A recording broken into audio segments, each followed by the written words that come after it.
What's happening, people? Hope everybody's well. I would like to apologise for the long gap in my posting, um, especially after I had such an amazing,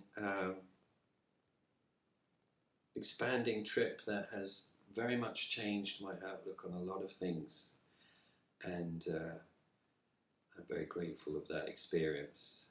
But obviously, since being back and while I was away, all this situation has kicked off in the world. Uh, Yet another conflict in a region that has been in conflict since 1914, and it's a painful situation for both people, both parties, both countries, both people, both civilians, both innocents. And what's been really hard about it is to see the veil of Western humanity drop, and everyone to see how humanity from a political or a governing system, aid-wise, is based on somewhat like a caste system. It depends on your economics, your geological position, who you are, what color you are, your religion.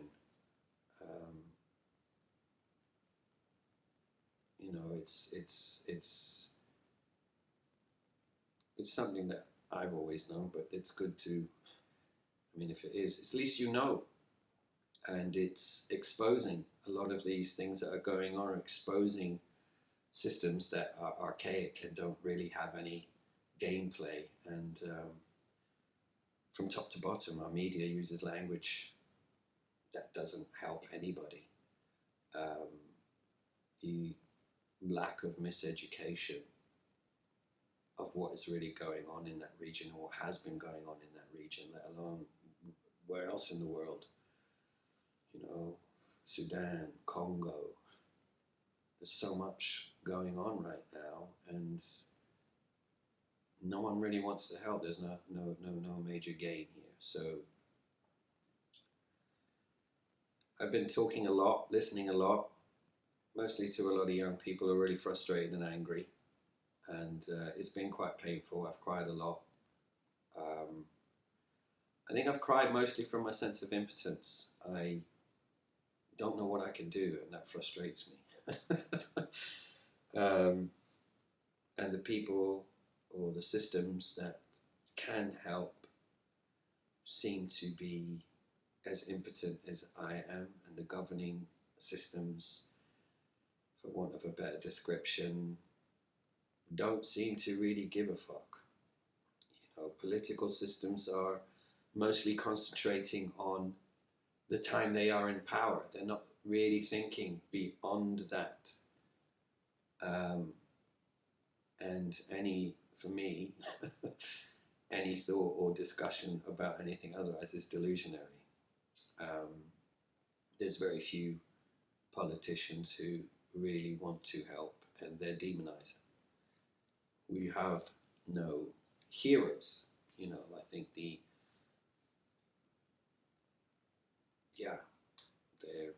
if anything, I mean, the man with the voice right now seems to be Bassem Youssef, and as he keeps saying, he's the most unqualified. And perhaps what you need is an unqualified person who just sees it from the reality of what it is and has no agenda except telling the truth. But anyway, regardless of all this painful stuff, life does go on, and there is going to be a lot of trauma because of all of this, and we will be dealing with this for a long time. And people have been dealing with it for a long time, and then sadly it's going to continue. But in the cloud of all this madness, in discussions with my family, I had a fantastic discussion with my mother. And she told me of a story when she was about 15, 16, so I'm assuming this must be about 1957, 1958. Forgive me, my maths, Mum. But she was taken on a trip by my grandfather to, I don't know, like a holiday. They went from in Tanzania from Tabora to Dar es Salaam and then on to Kenya, where they went to Mombasa and Nairobi. And all the time they're there, my mum's getting gifts, and my mum says, "What's going on here?" And my grandfather fesses up that they're trying to find her husband, which does not go down very well with my mother. Now, my family is my grandfather and my grandmother were quite religious Muslims, especially my grandmother, more so than my grandfather. So it didn't go down well, but in the end, my mother wanted to go to school in the UK, where her two brothers were going to school already. And this was also agreed to.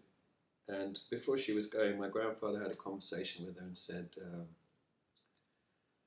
"I have no control over you, how you live when you go there, but I hope that I've taught you to be, your mother and I have taught you to be a good human being and behave responsibly. But should you want to get married, you fall in love, you meet someone, preferably a Muslim, but if not, you can marry someone who is Jewish."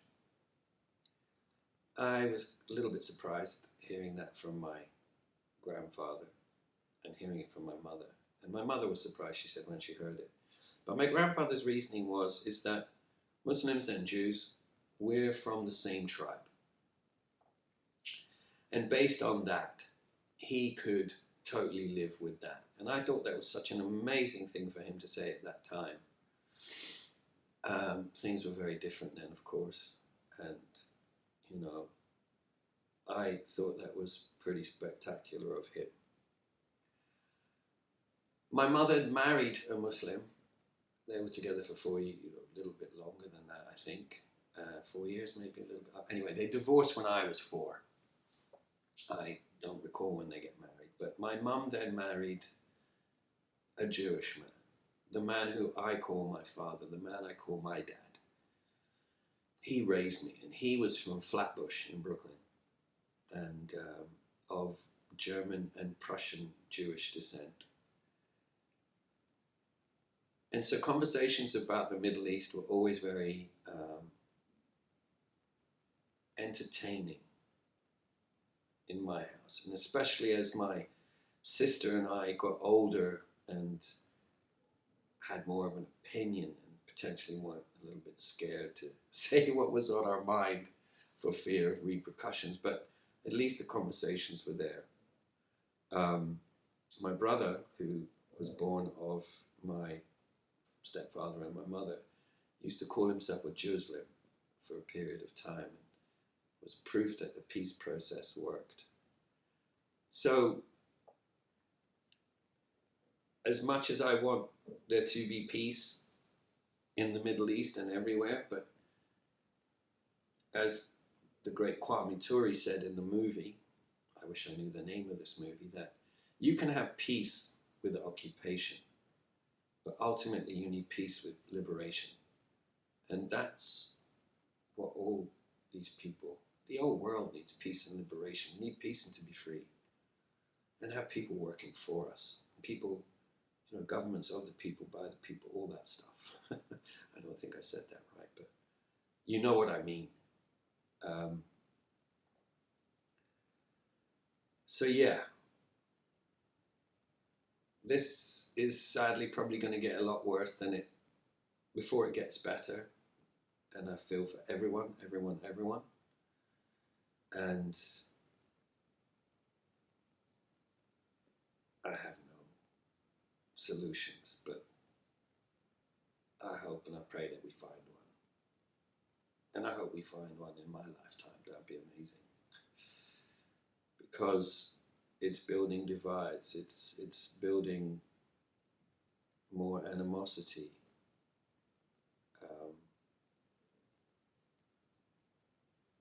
And that is not what we need right now. We need to come together. We need to realize our similarities rather than our differences. And it's going to take a long, long road, longer now than it was before. But at least we can see who is who and find the tools to pave a way. Anyway, be well, be good human beings. That's the main thing. Peace.